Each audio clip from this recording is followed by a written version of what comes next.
immobile, blades and axes and bardages held at stiff attention. The women and men defending the doorways stood, uncertain, their own weapons up in defensive positions, awaiting attacks that never came. Then, as one, the heads of the reverends turned to fix their cold blue gaze upon Verine's symbol burning bright on their forehead. She stood with the book under one arm and Satchel's bones in the bag slung across over her chest. She traded Blackwood for her saber and held it at the ready. But Verine's minions made no move to attack. Instead, their jaws opened in unison, and from them issued a voice that Viv recognized from her dream. Ah, Viv, said Verine, with a sound like sand and syrup. I've so looked forward to this moment. I've enjoyed acquainting myself with your friends. I think the two of us should meet someplace comfortable. Just you and I in the flesh. And all the whites collapsed at once, like monstrous puppets with cut strings. Viv's stomach hollowed with the sure knowledge of the necromancer's location. Oof, it got spicy, and it got spicy fast, guys. It got really spicy fast. This is wow. Like almost the entire book was like no action, but it just kept us moving forward. And there was like a lot of like getting to know the characters, you know, getting invested in their relationships, all this other stuff. And like now we have this whole battle scene happening. Chapter 39. Viv stood there, Isselberg's red door, and 100 dire visions of what she'd find inside crowded her mind. They blackened by the moment. To her left, Iridia stood with her feet planted in a pool of lantern light, a half dozen gate wardens behind her. Viv had prevailed on her to keep her distance, but she didn't know how long that would last. Staring at the saber gripped tightly in her right hand, she blew out a breath and deliberately sheathed it. No sound issued from within the bookshop. The curtains were drawn, the bells of mirk were silent, and the only roar of the distant sea accompanied the thump of blood in her ears. Viv tightened her arm against Verine's book, grasped the door handle, and pushed it inward. Unlocked, because of course it was. She was expected. Come in, my dear, and close the door behind you. She strode in wearily, her nerves sizzling with belayed violence, eyes squinting to adjust to the bright lamplight of the interior. A wreckage of literature greeted her, jumbles of books in drifts, shelves knocked aside and asunder, loose pages tangled, torn, and bunched in the mess. To her left, Fern and Galena hung suspended above the floor, bound in cocoons of bone, as though entrapped with some skeletal spider. Skulls with eyes of blue flames and ragged scraps of armor studded their prison, the cages surely woven from several of Marine's whites. Tears streaked the fine fur of Fern's cheeks. Viv, she mouthed hopelessly, breathlessly. Beside her, Galena struggled against the bones that constrained her, her face white with fury. Alive, both of them. A chunk of ice in Viv's chest melted all at once, and her guts went watery with the runoff. Then her gaze fell upon the other occupant of the room, sitting at her ease in one of the padded chairs. The sheer force of her presence rendered it a throne. Viv recognized her at once. After all, she'd seen her quite clearly in her dreams. Vereen was beautiful, a sculpture of ivory, elegance, and icy amusement. Her eyes were just as black as Viv remembered.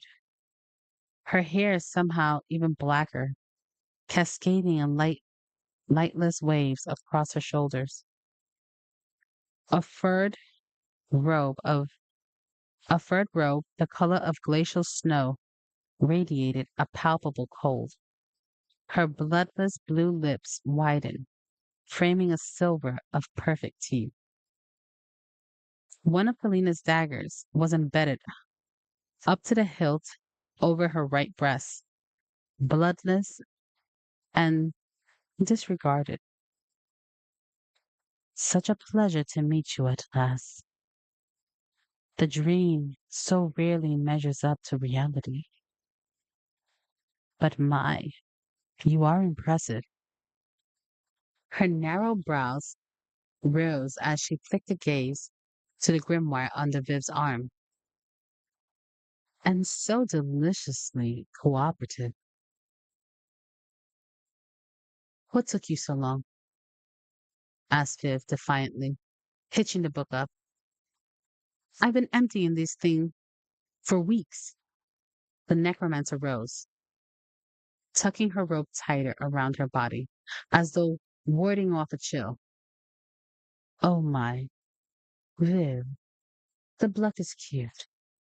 We both know the only thing of mine you've been brave enough to take is strapped to your back. Although you did confound my pursuit with the wards. I'm surprised at that. Her eyes narrowed, and she glanced at the satchel. Or perhaps not. My beloved assistant may have something else to answer for. What's to stop me from cutting you down right now? Asked Viv, although Galina's inconsequential dagger provided a very compelling answer. Vereen's flat and unmused gaze said the necromancer knew Viv's thoughts as well as she did. The bony cage in the corner tightened with a creak, and Galina gasped, hollering, You bitch!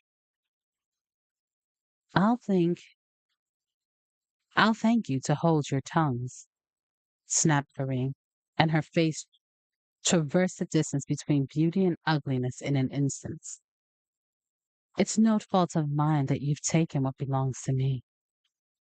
And it's my infinite patience that guarantees your continued breath. Her brow smoothed, and she returned her attention to Viv. You knew the answer to that before you asked.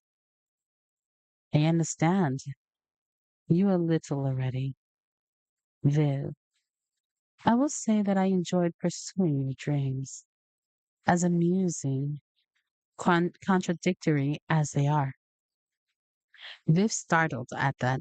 Vereen laughed, a surprisingly pleasant sound. Oh my, yes. There's a cost to keeping something of mine so close. Did you imagine there wasn't? Blackblood held the door open for me, and I couldn't resist peering inside. It's sad, really, watching you wrestle with your concern for the tiny people you fully intend to discard when you're done. Viv's mind raced, wondering how much the necromancer had seen.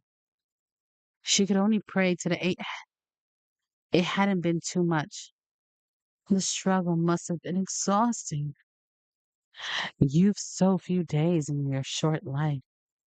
Even I can mourn the loss of them. Does that surprise you? I don't know what the fuck you're talking about. Don't be obtuse. I'm not here for a book, Viv. I'm here for him.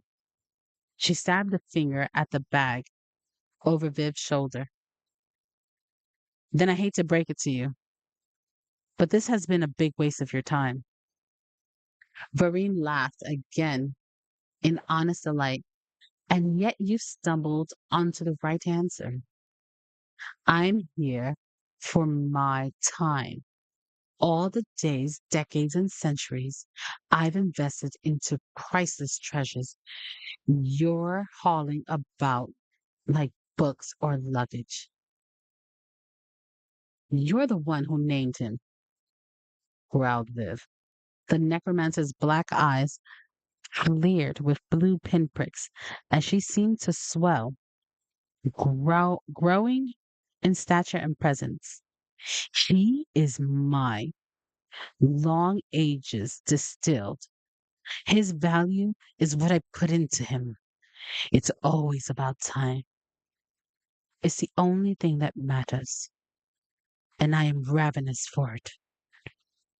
Verine's words were so sinuous as the coils of her hair.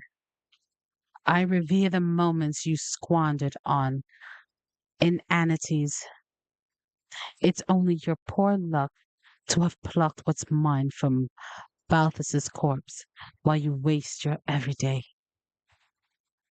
If time is what you care about, you should do you sure do spend a lot of it talking, said Viv. Maybe you let my friends go and I hand your things over and we'll put this to end. An end to this? Vereen mused aloud, quirking her blue smile. Yes. Well, I've never been fond of endings. I thought that would be self evident. Your friends will stay where they are. Viv held up the book and shook it.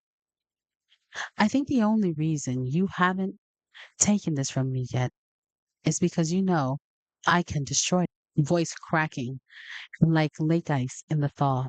The necromancer extended one pale hand. But you're right. It is time to put an end to this. Either test my resolve or give me what's mine. You'll let them live? Let's not pretend you trust my word. Any pact between us is a pantomime. My servant first. Viv carefully unslung the leather satchel from her shoulder. Her fingers tightened on the strap. Then she extended it towards the necromancer, holding out, holding her cold gaze as she did. Don't, wheezed Galena, but Viv ignored her. Vereen plucked it from her grasp and then twitched it open. The sketchy, she sketched a cursory glance over the contents. I'll deal with you later, little thrall, she purred.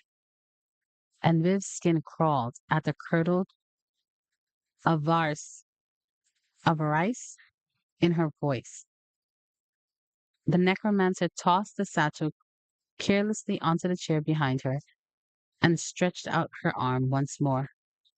Slowly, Viv extended the book towards Vereen with both hands, a book containing 1,000 pages like mirrors, reflecting nothing but their owner. Viv almost pitied her in that moment. Almost. Vereen impatiently lunged forward and snatched it.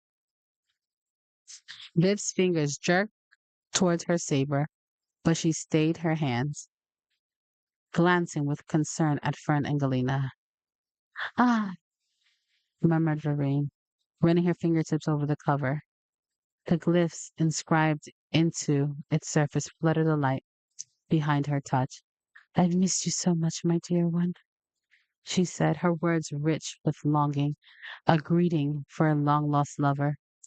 With a twist of her wrist, a cascade of bones slithered from beneath the hem of her robe, piling one on top of the other into a grotesque lectern, and upon which she placed the grimoire. She flipped back the cover, then suddenly frowned, her perfect brow wrinkled in dismay. What? She turned to a page in the middle. Vereen gazed in annoyance as the dog ear corner curled over the black void of the page itself. and reached across to fold it back. In that instant, Satchel's hands burst from the darkness and seized her.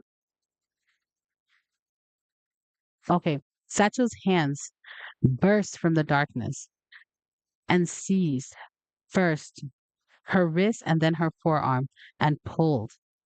The necromancer shrieked in surprise as her arm was dragged into shadows, her black eyes wide with fury. She braced her hand upon she braced her hand on the open book and called with all her might to withdraw her arm from the night dark page.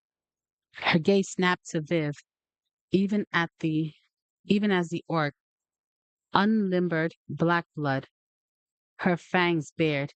You! Snarled the necromancer, muscling herself upright even as Satchel's hands climbed higher along her arm. Undeterred, she snapped her free hand towards Viv's fingers, contorting and flexing. Blue traces, blue traceries webbed her palm and wound around her fingers like burning threads. In the blue light, Viv saw her death gathering.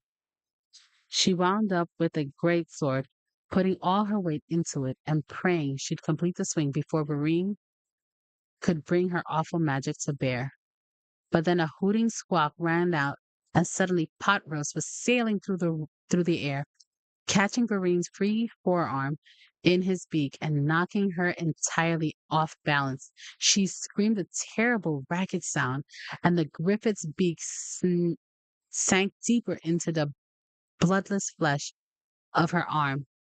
Viv brought her swing up short as Satchel seized the moment, and Vereen's head and neck disappeared into the page.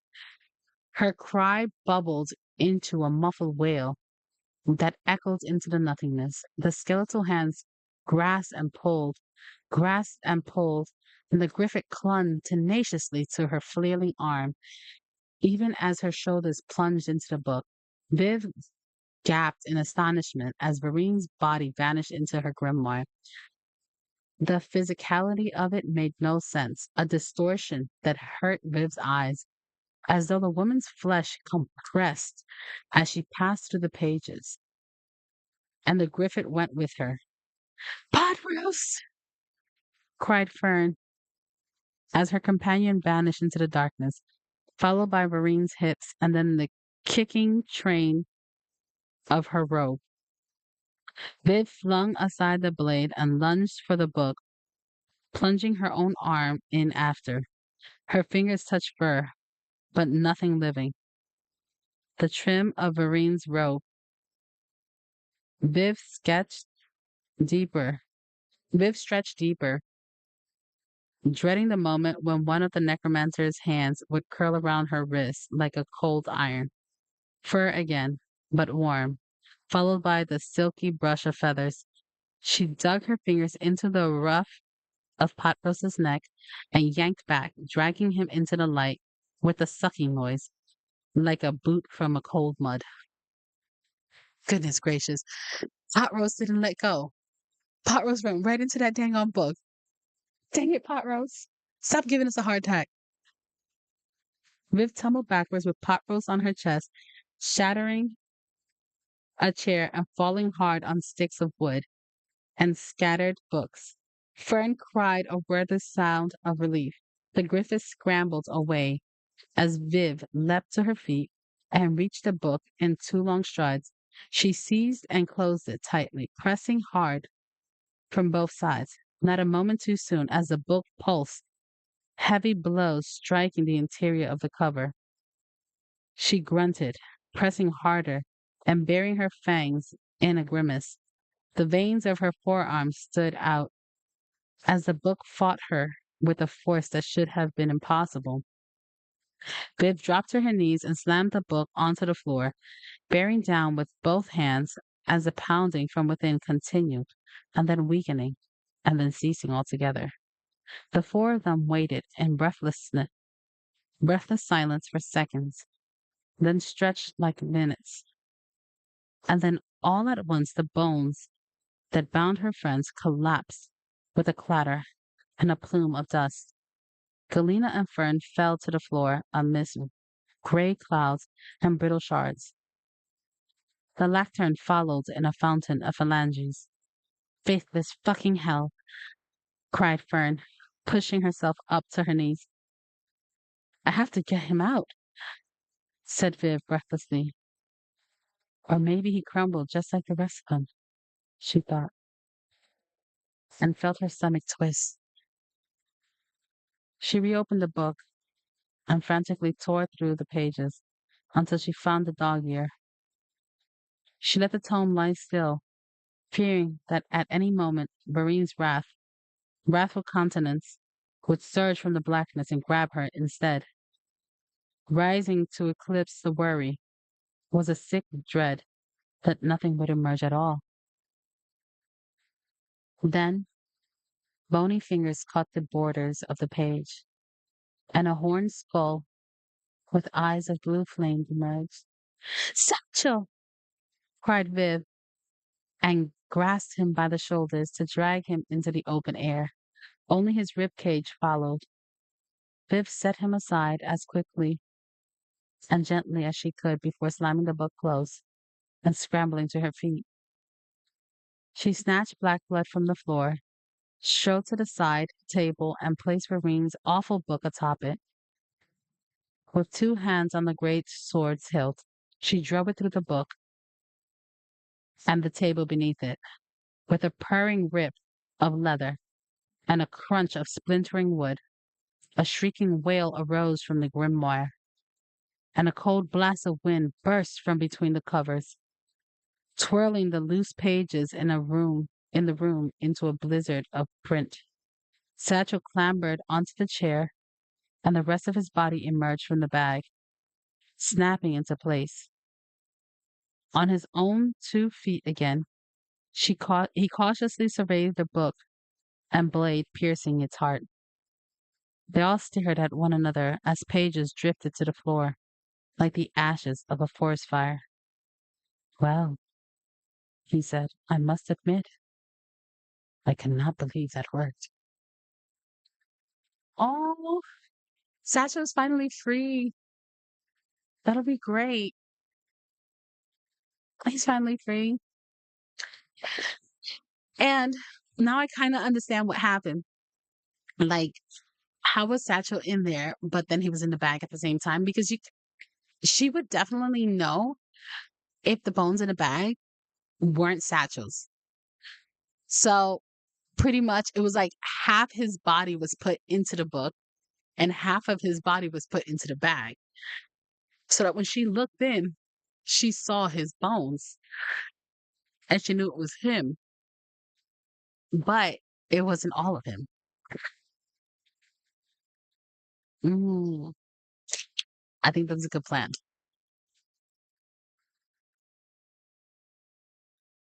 They'd borrow chairs from the perch. Okay, this is chapter 40. Last chapter, guys. Last chapter. We're finally here. We're finally making it. Oh, wait, there's 41 chapters. Oh, I had only seen 40 chapters.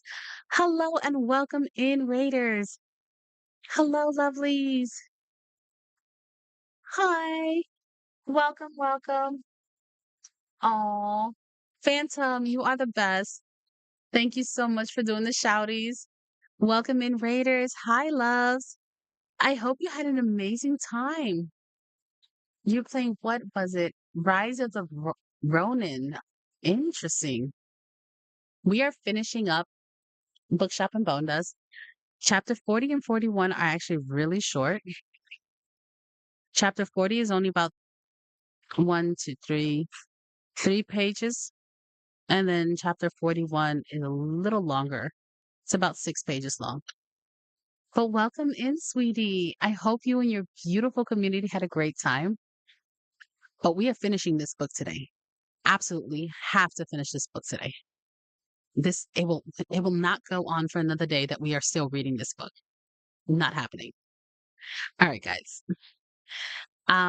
You're catching us right at the end as the necromancer has been defeated. Our homunculus friend Satchel is finally free from all the craziness. I know. That's what I'm saying, Phantom. Because remember, I used to do the reading every at the start of every stream. Well, I had stopped doing that and I was just waiting for people to redeem reading time, but not enough people were doing reading time. So we were still on this. So I'm just going back to doing what I used to do is that at the start of every stream, we are going to be doing reading. We're reading one chapter every stream. Be here for the reading. Don't be here for the reading. I'm still encouraging reading. This is the new book we're going to start tomorrow. And so people can still redeem extra reading time. But yeah, we're going to be reading at least one chapter per stream. It's just going to be a thing. We're going back to it. That's it. We're reinforcing reading here. None of us read enough. It's the truth. So, without further ado, chapter 40. Because finally, we just made it through all the scary bits. Oh, in October, while I may not want to play scary movies, I mean scary games, I do read scary stories. So I do have two books full of scary short stories. Um, yeah. So that's how we will celebrate spooky season here.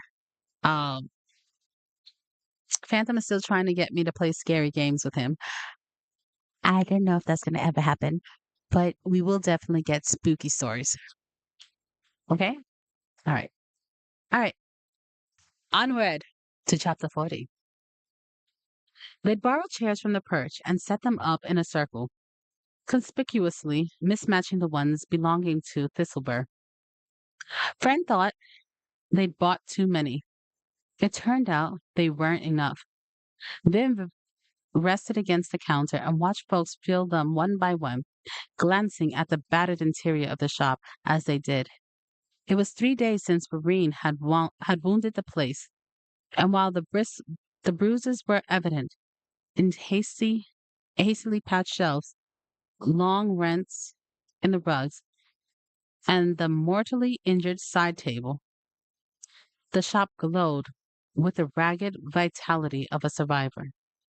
Gas Gaps left by the volumes of the necromancer had destroyed stood out like the missing teeth in a pugliest smile. She couldn't help but feel an ache of responsibility, a sick throb of guilt. Nothing rooted in logic, of course. Balthus had stashed Bareen's book here, not Viv. Satchel had all but assured her the necromancer would have descended on the place regardless. Still, Viv had braved the pages and stolen something that wasn't hers and kept it. And who knew how events would have played out if she hadn't? It will be fun, says you. I am not playing those spooky games. You got another month to convince me. Some say I don't read at all, so it's nice to hear them.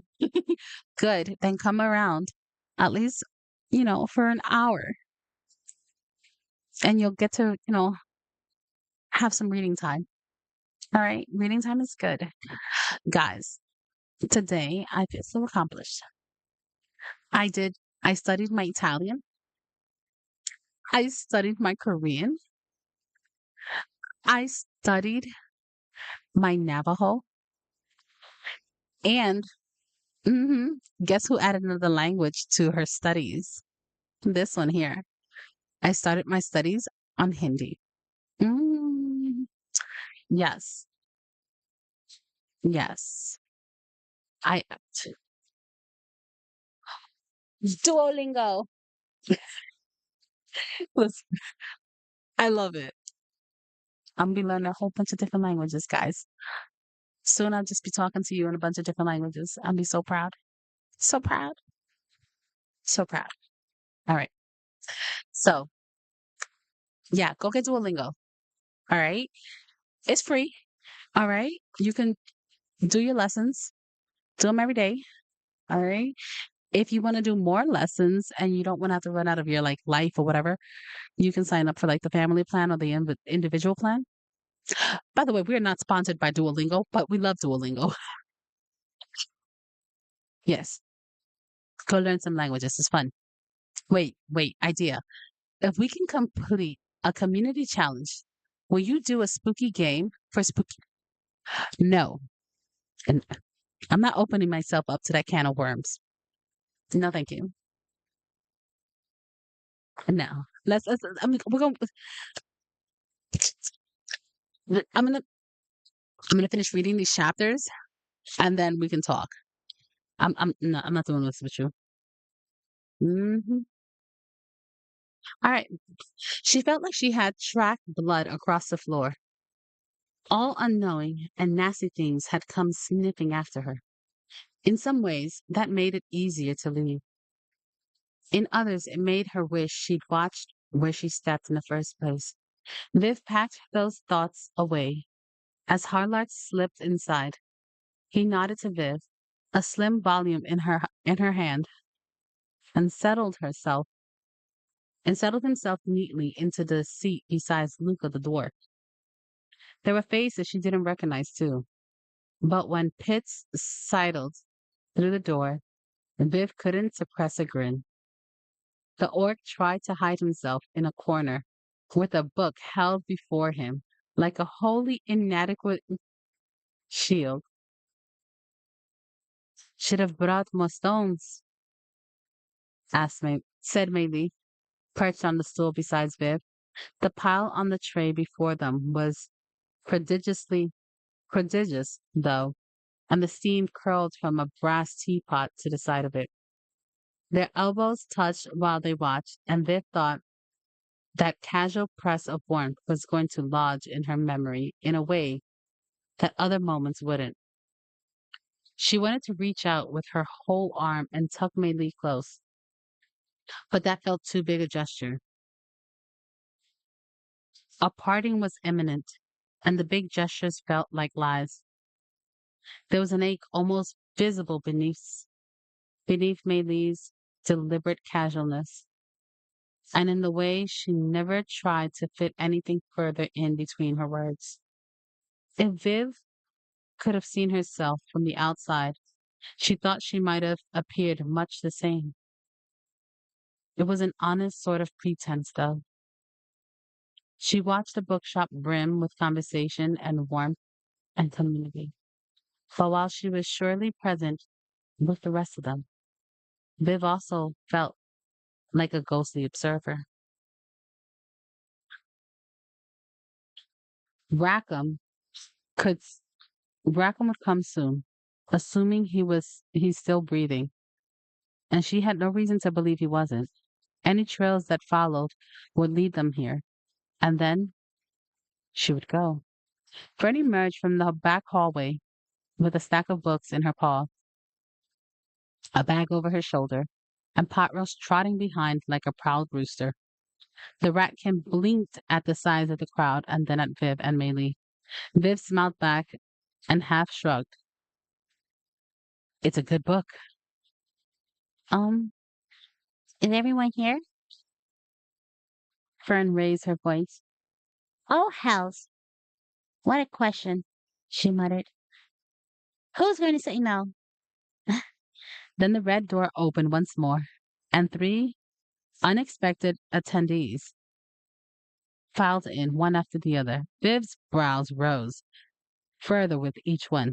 Galena looking sheepish, followed by Burke and Zelia, great strider, somehow were pleasant in practical riding attire. I'll be damned, said Viv. Oh!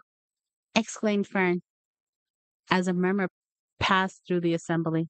Miss Great Strider, this is it it is a surprise. Zelia, insisted the elf, smiling malevolently. Well, you're all here to discuss well, you're all here to discuss my book, so I suppose I should be on hand to take the poison with the sugar, shouldn't I? Luca's jaw dropped, and Viv thought he stopped breathing. Oh, oh, of course. I'm so, well, I'm surprised. In a good way, Fern stammered. I think I can speak for everyone when I say that we're all happy you came. Luca hurried to offer her seat to her. The great strider accepted, with a regal tip of her chin.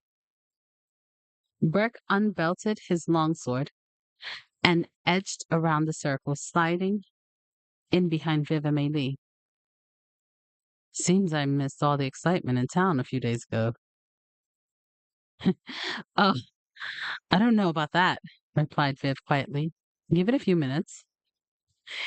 He shot her a quizzical glance, but she only smiled and looked back to the center of the room.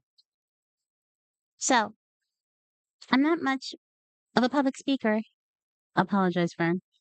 You'll have to forgive me. I saw words, I don't say them. A good natured chuckle from the group gave the Ratkins some courage. Anyway, I hope to make this a regular event. Y'all, y'all read Threats for Vengeance, and I hope you enjoy it as much as I did. We're here to talk about it all together. She looked at the stack of books in her paws, as though unsure how they'd gotten there. Highlight rose and gently took them from her, and Fern patted at the pockets of her cloak while shooting him a grateful expression. She found a folded piece of paper in one, which she opened and held in trembling paws. I've made a list of topics to discuss. If we want to, although we can talk about whatever you like, but before we get to that, there's something I'd like to say. Someone I'd like to introduce. Here we go, whispered Viv, catching Burke's gaze. Just leave the sword where it's at, yeah? Fern set the bag carefully on the floor. She opened the flap and took a step away. Several indrawn breaths overlapped as the horned homunculus boiled up from within the satchel, his bones clacking into place with rhythmic musicality until his eyes ignited in twirls of cobalt flame. With Irene's departure, no further bone dust was required, as though her presence had been a sickness it kept at bay. Viv could feel Burke tense beside her and then relax as he noticed her in action. This Said Fern. is Satchel, and he'll be staying with me for a while. There was absolute silence, during which the homunculus rubbed his phalanges together anxiously before him. His gaze came to rest on Zelia, and he executed a hesitant bow. Lady Greatstrider, it is my profound pleasure to meet you. I must say, I found your works most enjoyable. My days are entirely my own for the foreseeable future, and I do look forward to devoting some of whatever you write next. Viv didn't know. Viv hadn't known the elf could look astonished. It was kind of impressive. There was a long beat of silence during which nobody seemed to know what to do. Then, Hey, Satchel. So, Fern, when do we eat? asked Galena. And after that, things were fine. But for Viv, it was also like the end of a story, except the story was somebody else's. End of chapter 40. So we're here. We're about to start chapter 41. So this book is interesting because sometimes you're reading the actual book, and sometimes, so you see how the lettering here? This is us reading this book. If the lettering looks like this, hold on. If the lettering looks like this, it's different. That's us reading the book that Viv is reading. So sometimes there's a book inside of a book. So we're going to start reading like a snippet of whatever book she's reading. And then you'll see how the font changes again. Sorry, that light is bright. So you see how it's bold even here and the writing is different. And then you see here, the writing is different. This is the book that we're reading. This is the book up here is what she's reading. The light is just like glaring on it. Sorry, guys. So we're going to read chapter 41 and that'll be the end. And we would have finished the book and I'll be so happy. Yay. All right. Chapter 41. Pembroke kicked dust over the ashes of their morning fire and watched the last curl of smoke rise above the dawn mist. He felt his years from his shoulders to his heels creaking like an unrosen bowstring. Marette busied herself with the horses, and when he saw her in profile, he smiled at the hale ruddiness of her cheeks. He wished he were younger. His knees popped like dry branches as he crouched to gather his bedroll. In all of a few moments, they'd packed away their camp.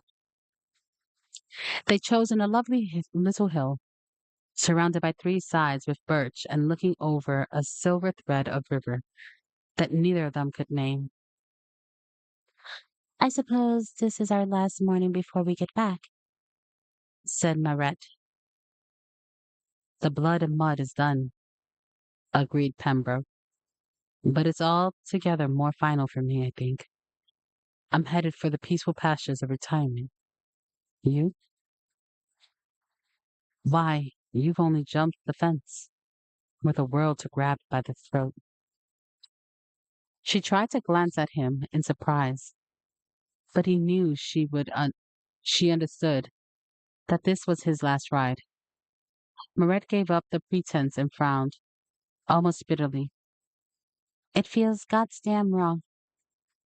We were we were good together, weren't we? Pembroke laughed. I've never felt safer with another blade at my back, nor any other eye while I slept. We mended the holes in each other's breeches, as my old doll used to say. Then why does this have to be the end of it? The plaintive note in her voice almost made him reconsider. Almost. It took him a while to reply, patching the last cracks in his resolve. Because I'm headed down the hill. You're headed up it.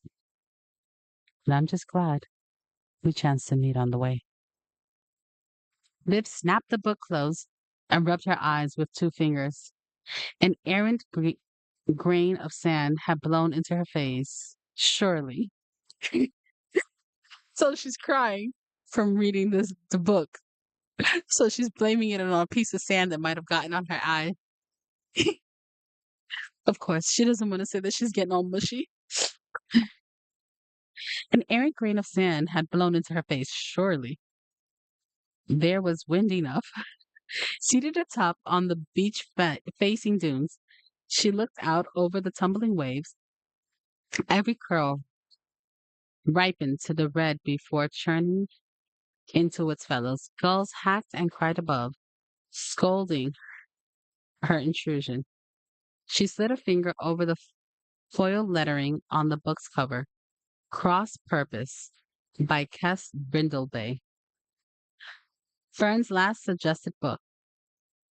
More than any of the others, it felt personal in a way she hadn't anticipated. Viv supposed that was what Fern had meant up on the bluff, about books and mirrors, and that perfect moment of feeling seen, which was fine, wonderful even. Viv could admit, but also terrible, because didn't it make things harder than they should be? Wasn't it so much more comfortable to duck out the door without somebody pointing out your departure? She couldn't help but see Mei Li's face, feel her thick braid between her fingertips. She wished Rackham would come and it could all be done. Then from behind her came the clink of harness, the groan of axles, the thwomp of boots, and the armored creak of folks who traded in blood. Viv turned and saw Rackham's Raven trooping down the road to Merck. And until that moment, she hadn't known you could feel dread and relief at the same time. There she is, said Viv, sliding Marine's book across the table. The slit in the cover was surgically clean, a testament to Blackblood's preternatural sharpness. It was strange to think, but to Viv, the book felt dead. The unnerving vitality it once possessed had fled. All that remained was leather, paper, and the faint whiff of blood, a frozen lake. Rackham sat across from her in the perch, and near a dozen of his ravens stood crowded round the table. He drew it towards him, furrowed his brows at the symbol on the cover, and then he opened the book. The pages were still black, but they were no longer deathless, and each was split crosswise. Not much of a trophy, is it? Said Rackham, sighing. Weeks of false trails, backtracking, snow and mud, scores of blue-eyed corpses, and this is how we catch up to her? Cinna tossed her red hair back and skeptically examined it. Nobody is going to pay us for this. How do we know she's even dead? Oh, she's dead, all right, replied the old dwarf, or whatever passes for dead for her kind. Malefico saw her thralls drop like sacks of flour all at once.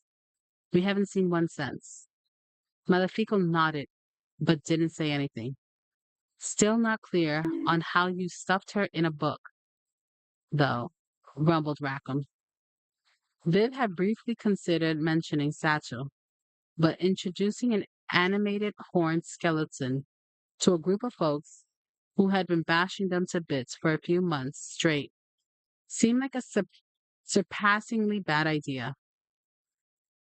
It was complicated and lucky. He held her gaze with his flinty blue eyes, but eventually he slapped the cover of the book and handed it off to Cinna to take care of. Well, nothing in all eight hells that can be done about it anyhow. They'll pay us or they won't. But, knowing Rackham, Viv thought they would. He was a persuasive man. The conversation shifted onto another sort of business altogether. So who's this now? He asked, gesturing to the gnome seated beside Viv. Yes. What happened?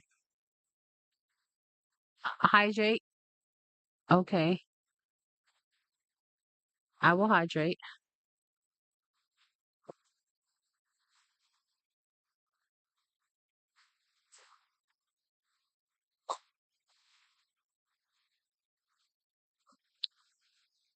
Thank you for the hydrate. Going to rest. Be well, everyone. Eat, drink, water, stretch, and be well. Absolutely. I will stretch after we finish this chapter. I'm finishing this book. I told you guys. Yeah, I ain't interrupting this. I'll drink my water. I'll stretch after I'm finished with this chapter. So who's this now? He asked, gesturing towards a gnome seated beside Viv. Viv waited a moment for Galena to introduce herself.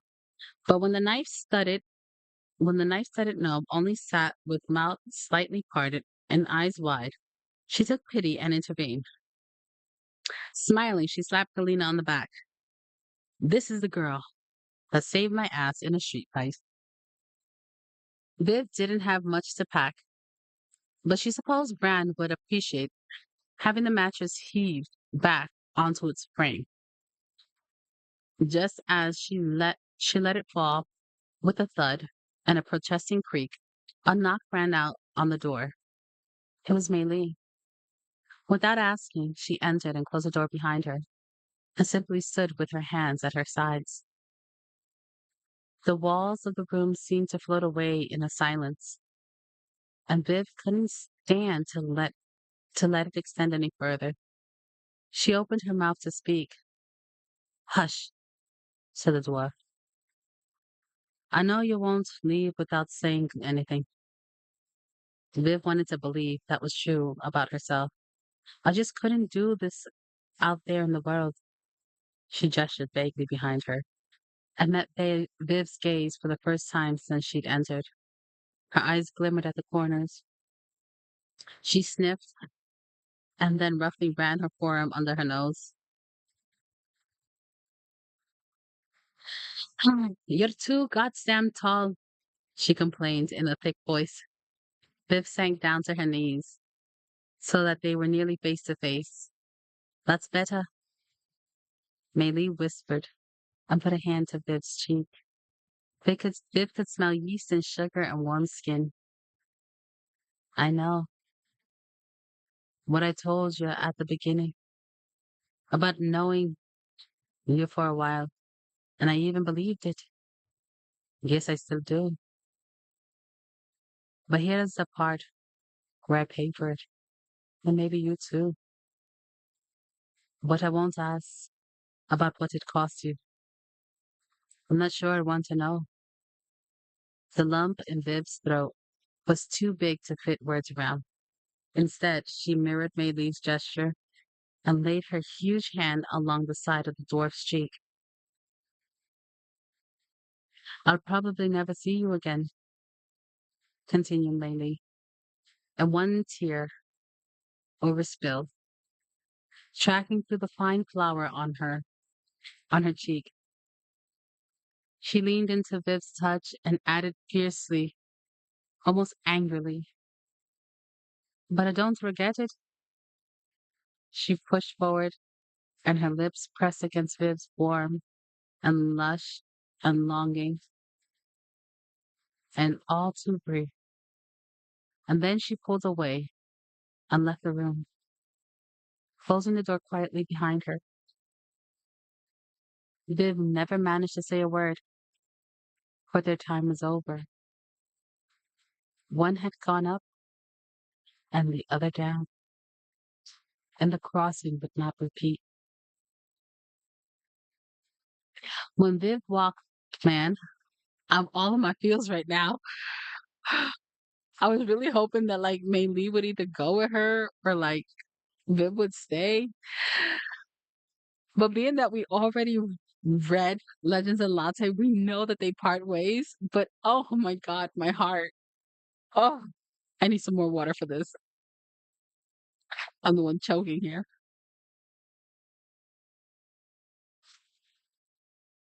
Hey, Esther, we're at the end. Just a page and a half to go. When Viv walked into Thursiber for the last time, Satchel was shelving some repaired volumes, while Fern curled up in one of the surviving padded chairs, perusing a catalog. Potrose looked over from taking experimental nips as Satchel's ankle bones to hoot at her. Fern put the catalog aside and started to rise, then saw the pack on Viv's back. Her expression made a few detours on the way to a smile. So you're going then? Soon, said Viv. After Mei Lee, she figured this would be easier, and it was, but not by much as she hoped. I wanted to give this back to you before I did, though. She held out Fern's copy of Cross Purposes. Fern snorted. I knew there was a reason I lent that to you. Kept you from slipping off on the slide. I wouldn't do that, protested Viv. Hmm, I know you warrior types, she replied With a painted smile. tear the damn place up and leave. Just look at this mess. She waved dramatically at the shop, which still clearly bore the marks of Marine's trespass. Anyway, that book, is yours to keep. What did you think of it? She asked. She asked it offhandedly, but Viv didn't think it was an offhand question. She studied the cover and understood that to give it a thoughtless answer was to break something she didn't want broken. Well, she said slowly. At first, I decided it was maybe a little on the nose. Sad. Pembroke is so sure he's done. They'll never see each other again. And maybe that's just because they're both too stubborn to see things any other way. That's how the author leaves it. Still, the more I think about it, it seems like it ought to be obvious. But people in books are wrong all the time. Hells, the authors are wrong. So maybe that's what the story says in the words that got put down. But if you could read past the end, the words that didn't get written, maybe it ends up being something else altogether. The story, murmured Fern. Viv shot her a startled glance. Yeah, Fern nodded. You've been a good friend to me, Viv. I'm gonna miss you. She held out her paw to shake. Viv did. Property damage with notwithstanding. Viv laughed and sniffed. You too. I did get the better end of that deal. Satchel approached and the sketches and sketched a neat bow. You have my undying thanks, my lady, he said, and something about his voice kept Viv from correcting him. I never dare dream of my liberty. Are you planning to stay here then? Asked Viv. The homunculus tilted his head. Vern has agreed to have me for a while. I believe I will enjoy the quiet. For the days yet to come, I cannot say. There are so many to account for. A hoot from Viv's feet made her look down. Potrus nuzzled her boot, his soft feathers flaring against the leather. Now, now you get, now you get affectionate? Huh. I guess I'll even miss you, you little monster. She fished the final chunk of bacon she saved from her pocket and showed it to him. He stared up. He stared up at her with his huge golden eyes, then delicately took it from her hand. The griffin held it in his beak for a moment, then gently placed it on the floor as if to say, I'll save it for later. Then he deliberately licked one of her outstretched fingers. Huh, said Viv, because her voice was too choked for more. Somehow, this, on top of everything else, was too much to endure. She stood and offered more words of increasing inadequacy until she had nothing to do but go. As she opened the door to leave, she took one last look back at the three of them. See you in the story. See you in the story past the story, said Fern. And then the red door closed behind her.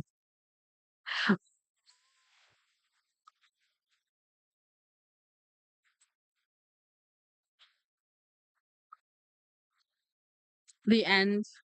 We made it to the end, guys. We made it to the end.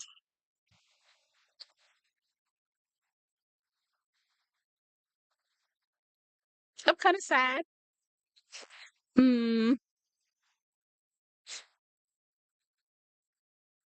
I don't know how I feel about the ending. Make up my own ending that she comes and visits them once a year. I don't know. You make all these friends, make meet all these people, have a whole love interest, you know? Yeah. help help this ratkin who had been dealing with depression and everything else and let her whole life fall to shambles, rebuild her bookshop, uh, learn how to reconnect with people. Um, I don't saves a whole town, and now she's off on an adventure, never to see these people. No, I can't. I can't have it like this. This no. I'm gonna pretend that she vacations here once a year, stays for like a month, you know, rekindles something something with Mei Lee, helps out Fern. They do like book sales and stuff. hmm That's yeah. That's how I'm going to imagine the story beyond the story happens. You know, all the words that weren't written at the end. That's what happened because I can't I can't deal with it. No, I can't. I mean, I know Galena stays with her,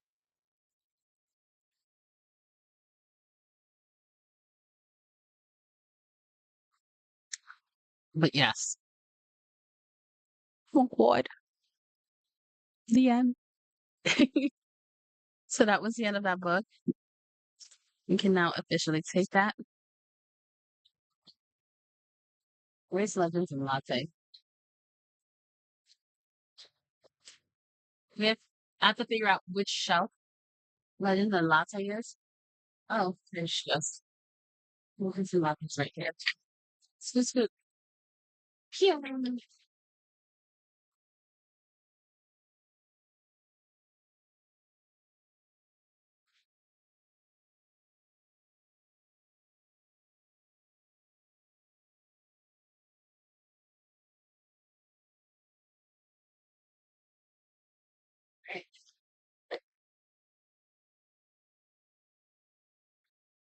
Legends and Latte is now put away. So our newest book that we will be reading is The Last Magician, and we will start reading this tomorrow. Tomorrow will be the first time that we read this.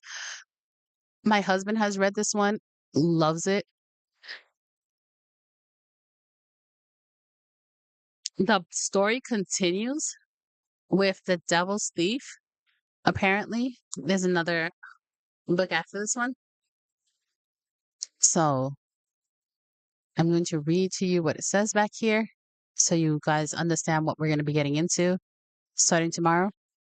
Stop the magician, steal the book, save the future. In modern day New York, magic is all but extinct. The remaining few who have an affinity for magic, the mages, live in the shadows, hiding who they are. The magus confines them to the island. Oh, wait. Any magus who enters Manhattan becomes trapped by the brink, a dark energy barrier that confines them to the island. Crossing it means losing their powers and often their lives. Esta is a talented thief, and she's been raised to steal magical artifacts from the sinister order that created the brink. With her innate ability to manipulate time, Esta can pilfer past from the past, collecting these artifacts before the Order even realizes she was there. And all of Esta's trainings has been for one final job, traveling back to 1902 to steal an ancient book containing the secrets of the Order and the Brink before the magicians can destroy it and the doom of Magus. I don't know if this is Magus or Magus. Mageus. I'm gonna have to figure that out so that before we start reading this tomorrow, I can say that properly. To a hopeless future. But old New York is a dangerous world, ruled by ruthless gangs and secret societies. A world where the very air crackles with magic. Nothing is as it seems, including the magician himself. And for Esta to save her future, she may have to betray everyone in the past. My husband read this and he loved this book. Loved this book. And he has been trying to get me to read this book since he finished it. And we did a poll and we had you love it? You love it as well? Awesome. So have you read this one? Did you read this one, Esta? I just need to know. So we had to no, you haven't? All right. Starting tomorrow, we'll be reading this. Okay. Um, so we're gonna be reading that starting tomorrow. And yeah, I look forward to it. He's been going crazy about this book. He loves this book. We did a poll and it was crazy because all of you chose this book to be our next one. I think we listed like four books and this is the one that got the most votes. So The Last Magician is the one that we're reading. And it's so funny because I think he just read the next one.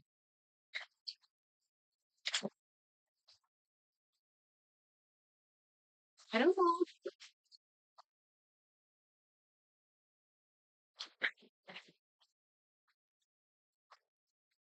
I'll have to figure out which one it was that he read.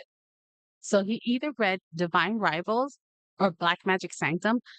Whichever one it was the one that I originally picked out as the one that I was going to read. And he read it first and he loved it. He was like, this was the next one you have to read. So I'll have to ask him tomorrow. And that'll be the next one after we finish The Last Magician. All right. So what I'm going to do is I'm gonna put some words on stream so you guys can do some words.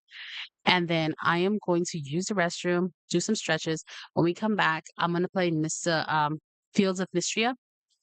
I haven't played it since the last time. So we'll play together. Let me slap this onto words on the stream. Pop up on words for you guys.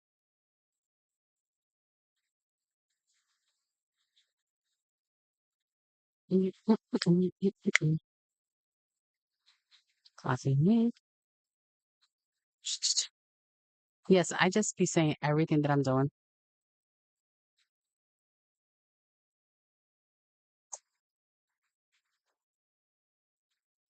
Perfect. You can see it.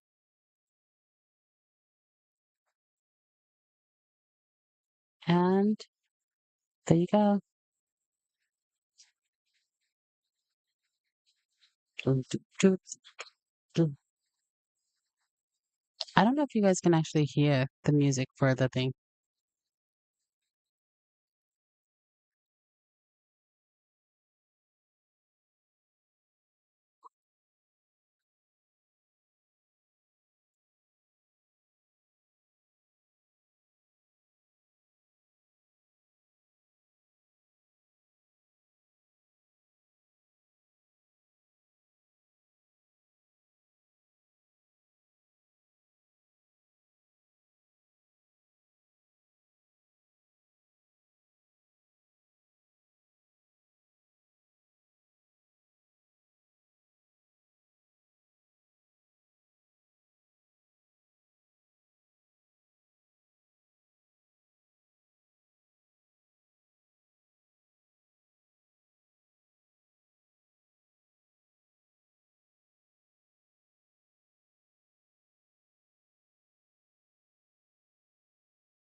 I have returned from the restroom, but I must do my stretches now. You know, I'll be here somewhere.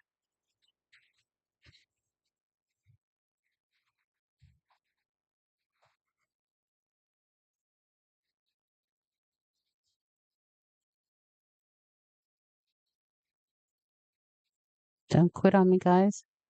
Get the words in.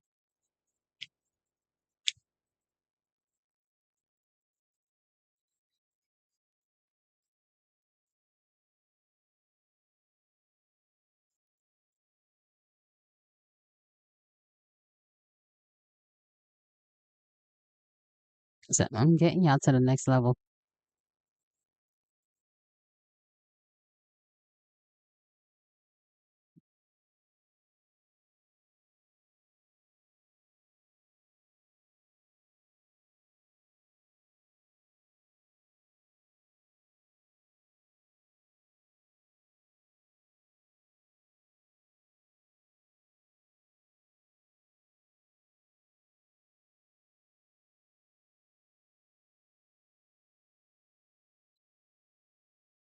All right, now I must step away. I have to do my stretches.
I really want to write something, oh, but I don't know if it's gonna take. Okay, didn't take. Never mind. Listen, that's a four-letter word. Oh, sorry, I'm on the stretcher.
Feels so much better now. I made good stretches.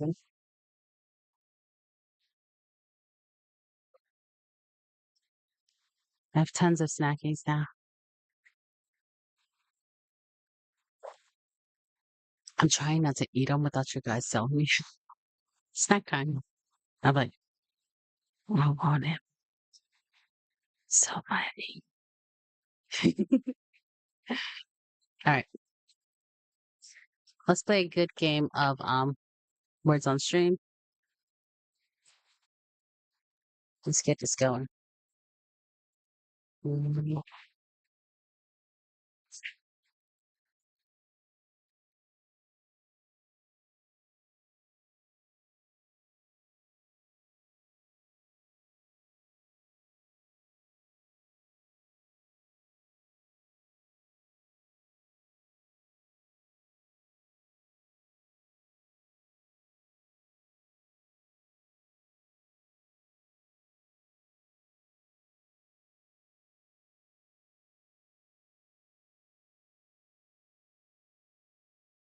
You have to see me. I'm sitting here trying to get all of the big words.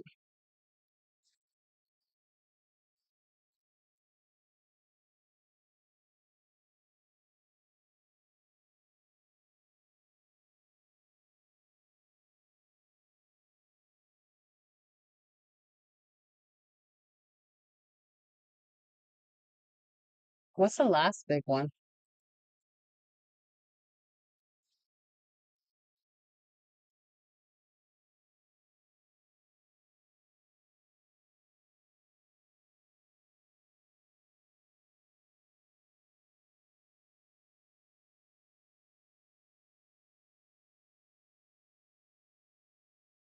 Like feta cheese, fetas.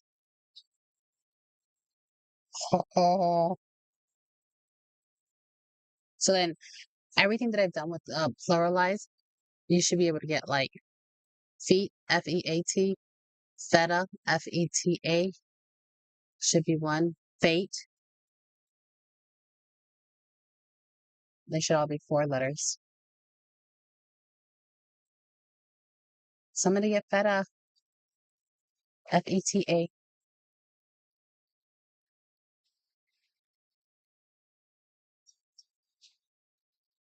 Give me the feta.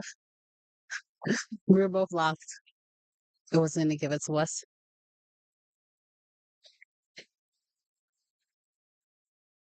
Come on, word people.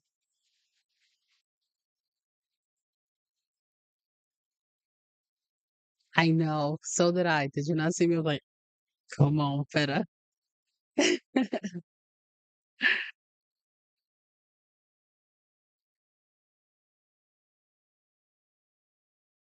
Oh, this is